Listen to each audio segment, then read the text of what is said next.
halachot. Chazak ou baruch rabotai besorot tovot. On est aujourd'hui le 22 dans le mois de Heshvan.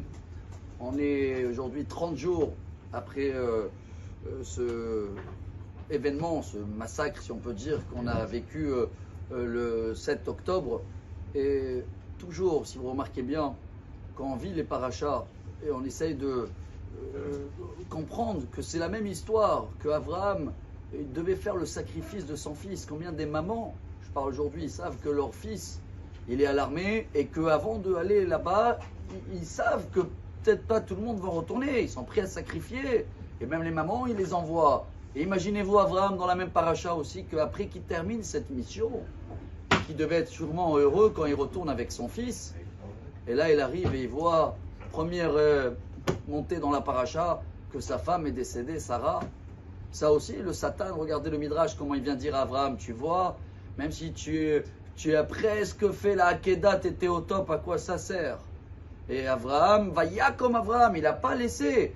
Il s'est levé, on a vu des histoires. C'est peut-être ça notre mission aujourd'hui, dans les 30e jours, dans la Haskara, 30 jours de ces centaines, voire plus que 1000 des personnes qui ont donné leur âme, c'est des tzadikim, qui ont été des sacrifices dans le niveau d'Yitzhak. Alors, Rabotai, qu'est-ce qu'il fait Abraham? Il y a eu des histoires comme ça, il y a eu des pères, des gens qui étaient en Shiva, et ils sont partis combattre. Et ils ont mis le deuil de côté, et on trouve le peuple d'Israël dans un état et dans un esprit et dans une ardoute du jamais vu. Alors, Rabotai, à nous de essayer. Voilà, je partage un commentaire sur le nom de Riva. Il amène un midrash qui dit que vous savez, c'était quoi l'oraison funèbre, comme ça on dit en français, qu'il avait fait Abraham à sa femme Sarah, Eshet Chayil Miimtza. C'était lui qui l'a instauré, Eshet Chayil Miimtza. Après, ça a été répété par le roi Salomon. Et qu'est-ce qui est marqué là-bas au milieu? Vatisrak Leyom Aharon. Le nom Yitzhak, il veut dire elle va rire, on va comprendre, on va rigoler. Au jour d'aujourd'hui, on n'a pas de réponse. On a partagé Habakouk, le prophète, qu'il avait fait un rond-point. Il a dit Dieu, je ne bouge pas de là jusqu'à que j'ai des réponses. Comment ça se fait qu'ils ont été assassinés? Des enfants et des innocents et des sages. Et Dieu, il a répondu à lui, parce que lui, il pouvait voir la fin du film.